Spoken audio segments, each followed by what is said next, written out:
talking a little bit about how to price your art. This is something that I've struggled with when I was first starting off with serene illustration. So I thought I would share a little bit about how I came up with my art pricing and the methodology behind that. When it comes to pricing your art, I feel like there are several factors involved. So those factors are size, material, your medium, and your experience level. So with size, this is typically the determinant of how long you're going to spend on your artwork, because typically the bigger your artwork is, the longer it's going to take. With medium, this is basically what type of material you are using on your artwork, and some materials are more expensive to use than others. So for instance, when you're painting, oils are usually more expensive than acrylics are. So if you have an oil painting, you would be able to price it at a higher price point than if you were selling acrylic painting. Materials, which is also a cost that you incur. Some materials are a little bit cheaper than others. So for instance, if you were to paint on canvas, that would be a little bit higher quality than if you were to paint on just watercolor. So for experience level, if you have already been in the art world for a little bit, there is a good chance that you already have a following, and that means that you already have some demand for your artwork, and you could potentially price your artwork for higher.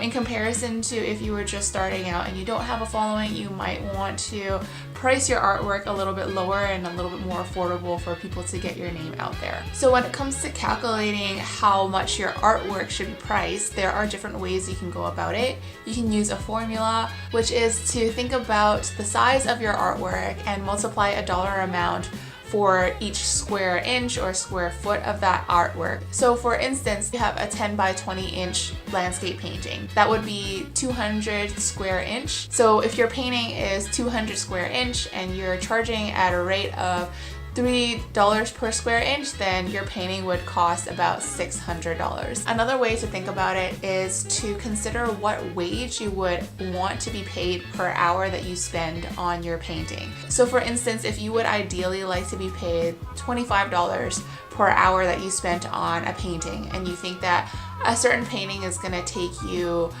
10 hours, then that painting would be essentially worth $250. So something that you also want to take into consideration on top of these formulas is to consider the cost of your materials. You want to ensure that you're always covering the cost of your materials. So however much your materials cost, you want to make sure you add that to the price point that you are offering to whatever client that you have.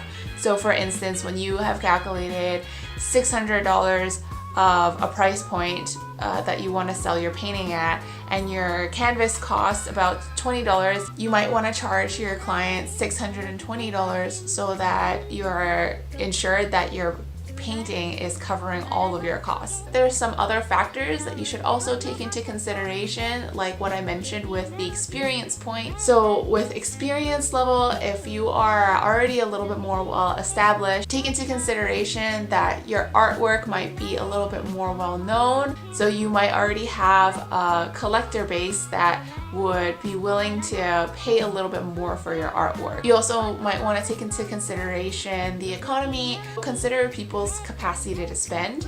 If, let's say, there's a recession going on, or maybe, you know, the demographic that you're selling to is not doing too well, you might want to not raise your prices for that certain period of time. Another tip is to research into other artists that are similar in style, similar in the type of medium that they use, and compare what type of price point they're selling their artwork at, so that you can kind of make sure that your artwork is priced at market value. So consider their accomplishments, their demographic, where they're located. These are all factors that play into how they're pricing their artwork as well. So I know that this is all a little bit overwhelming, especially if you're starting off and you really just don't know how to calculate your artwork and what methodology that you are planning to use. Something that you might want to look into is get a group of people who are willing to critique your artwork and let you know how much they're willing to pay for your artwork, so you can get a sense of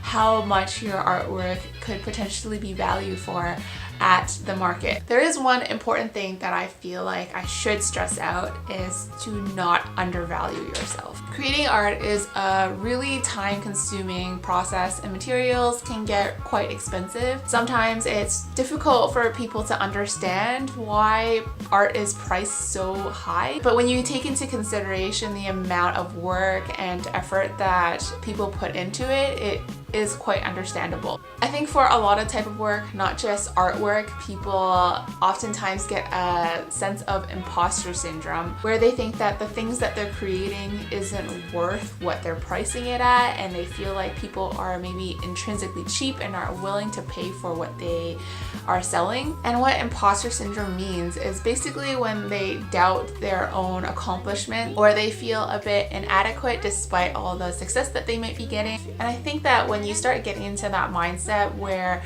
you feel like maybe what I am putting out there is not worth what I feel like the price point should be, I think what's really important to understand is that if somebody is not willing to pay for the artwork that you price that you feel is fundamentally right for the value of your work, then those people are not the right customers for you. So if somebody is telling you that they don't feel like they want to pay the $200 that you are pricing your artwork at, then that means that they don't think that the amount of work that you put into your artwork is worth $200, even though you think that that's what you deserve. Yes, it's important to understand the customer's demand, but your relationship with your customer is a two-way street. They are not the ones that dictate how much you're worth. You're the one who dictates how much you're worth. And I feel like that there should be an understanding and an agreement on that. If a customer is leaving because they're not willing to pay for what you feel like is fair, then let them leave. And when someone comes along and sees your work with the value that you see it, then those are the customers that you should be selling to. So those are some of my tips that I have for how to price your artwork. I hope that helps a little bit and clears things up a bit more. It can be a difficult process, and it's definitely a little bit scary when you want to sell your artwork and at the same time you want it to be reflective of how much you feel like your artwork is worth as well. So there's a lot of factors that go into it, and you don't necessarily have to figure it out right away. You can always do trial and error, and it's honestly all a learning process. So good luck with it all, and thank you so much for watching and supporting. Bye!